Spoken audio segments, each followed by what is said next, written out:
the lamp, Watson.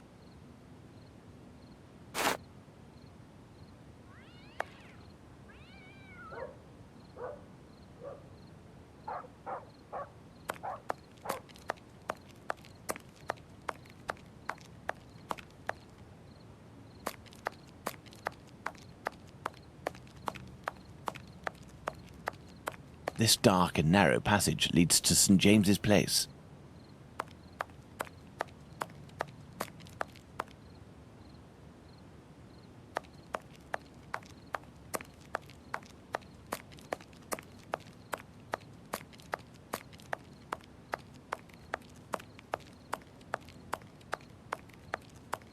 Church Passage. It must be opposite the Imperial Club at 16 to 17 Duke Street. Let's go to the end of this lane, Watson.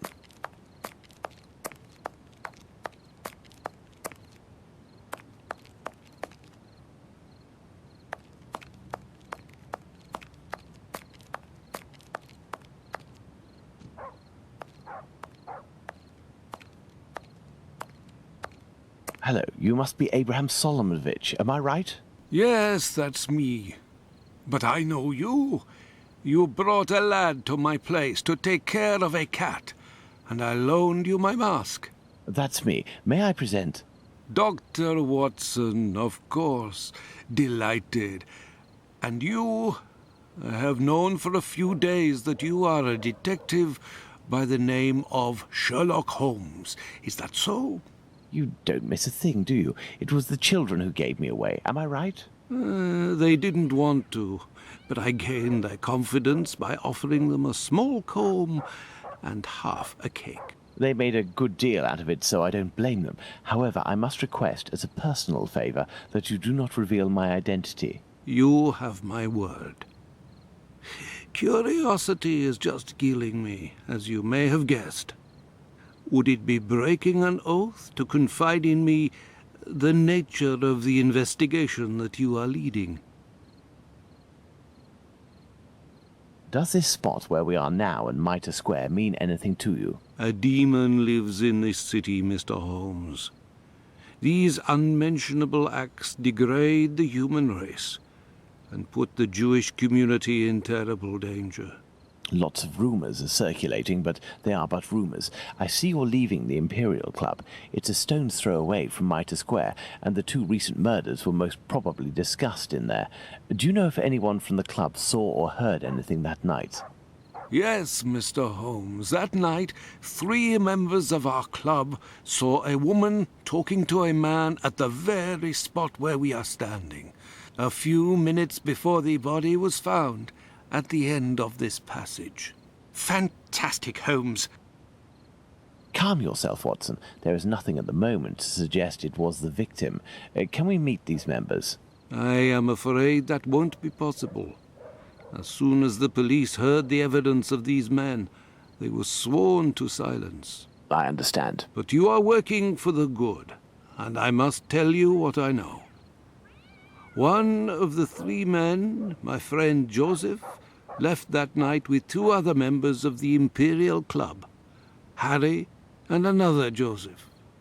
It was around 1:35 a.m., perhaps a bit earlier, when Joseph, not my friend, but the other, the Aldgate butcher, exited.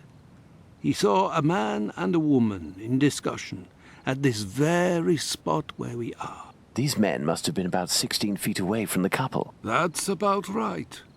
So Joseph, the butcher, said to the other 2, while pointing at the couple, "Look, I don't like going home alone when I see this kind of people here." My friend Joseph looked at them without noticing anything strange and didn't understand what he meant. They had the look of 2 rather unkempt people, but no more than that.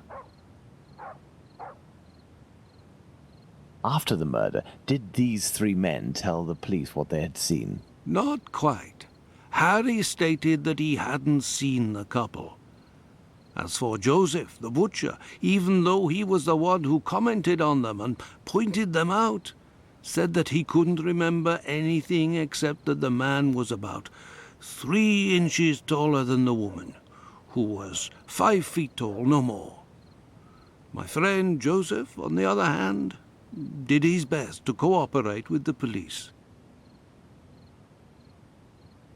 And what did your friend Joseph say? What did this man and woman look like? The man must have been 30 years old, about 5 foot 7 inches, light complexion, and a fair moustache.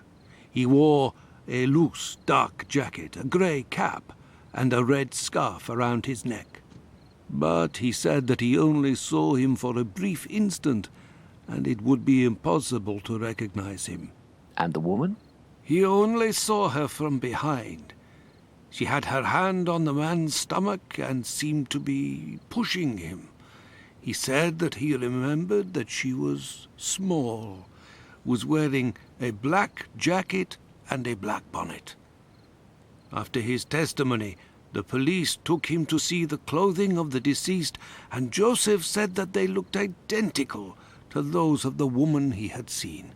Like I already said, he only glanced at the two, as he was headed with the others in the direction of Aldgate. One final question. The Imperial Club is a Jewish club, isn't that correct? Indeed. Thank you for your help, Mr. Solomonovich. Bah, it was nothing. We must at all cost prevent this demon from striking again. And the police seem to have some difficulty in doing that. I wish you the best of luck, Mr. Holmes. Closed. This building is the Great Synagogue of London.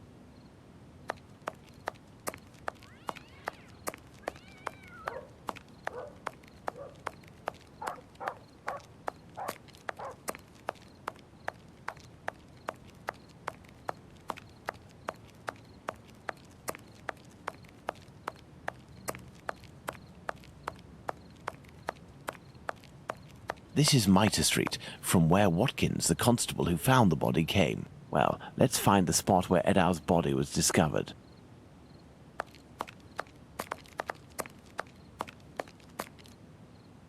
Watson, we are now in the exact spot where poor Eddowes tragically ended her days. This spot is very dark, Holmes. That is probably why our murderer chose it.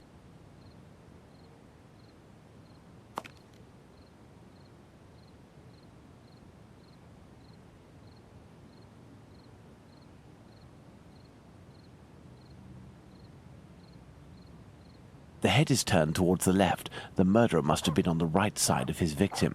Let's look at her from the front.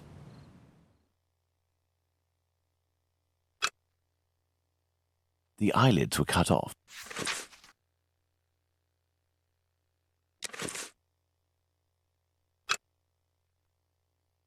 The nose was cut. The cheeks were slashed to make them thinner.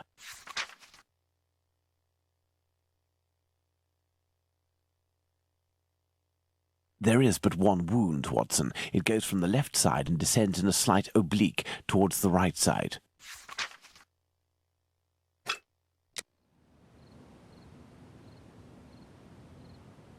These intestines were pulled out altogether to grant access to the abdomen.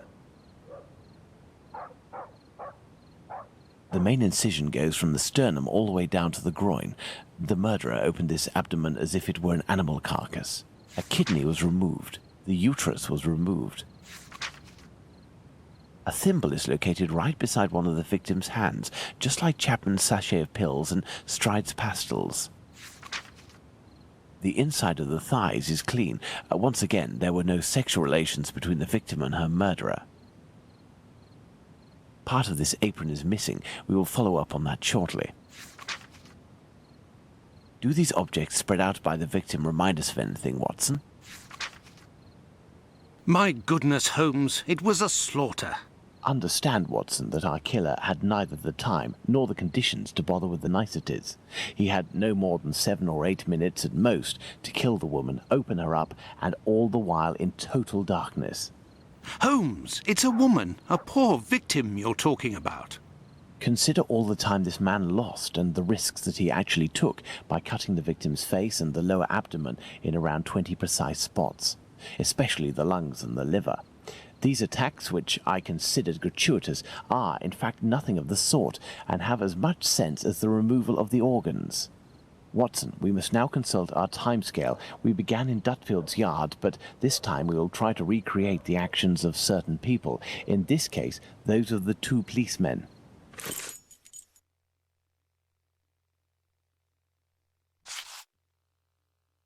"1:30 a.m. P.C. Watkins didn't see the corpse while on his rounds." If P.C. Watkins did his rounds properly, and there is no reason to doubt this was the case, as he discovered the corpse a quarter of an hour later, the murder hadn't yet taken place, and there was no one in Mitre Square, unless they were hidden among the shadows. Enter Mitre Square via Mitre Street, Watson, and stop and try to see me with the lantern. I will be where poor Edow's corpse was.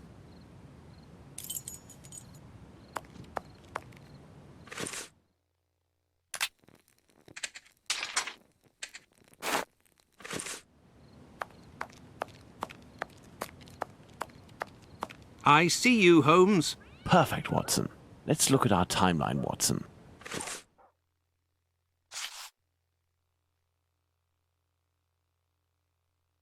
"1:35 a.m. A man and a woman are arguing at the entrance of Church Passage. The man came from Aldgate. 1:42 a.m. P.C. Harvey arrives in Mitre Square. It should be noted, Watson, that the constable didn't enter Mitre Square. He could not have seen the corpse lying on the ground. But would he have been able to see a man sitting or standing? Go to the Church Passage entrance, then come back and try to see me while holding your lantern.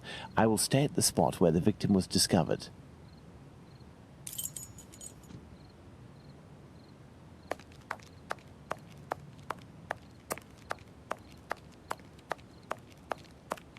I see you, Holmes. You had to proceed into the square in order to see me, something Harvey didn't do. It is possible that the killer was still there. 1:42 a.m. P.C. Harvey arrives at Mitre Square, but does not go in. The murderer may well have still been there.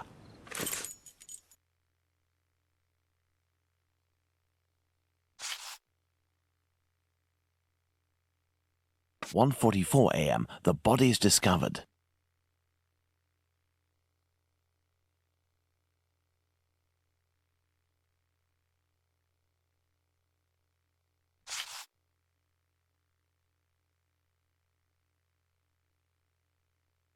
Very good, Watson. Thus we can categorically state that the murder had not yet occurred at 1:30. Let's put the murder of poor Eddowes on the timeline, Watson.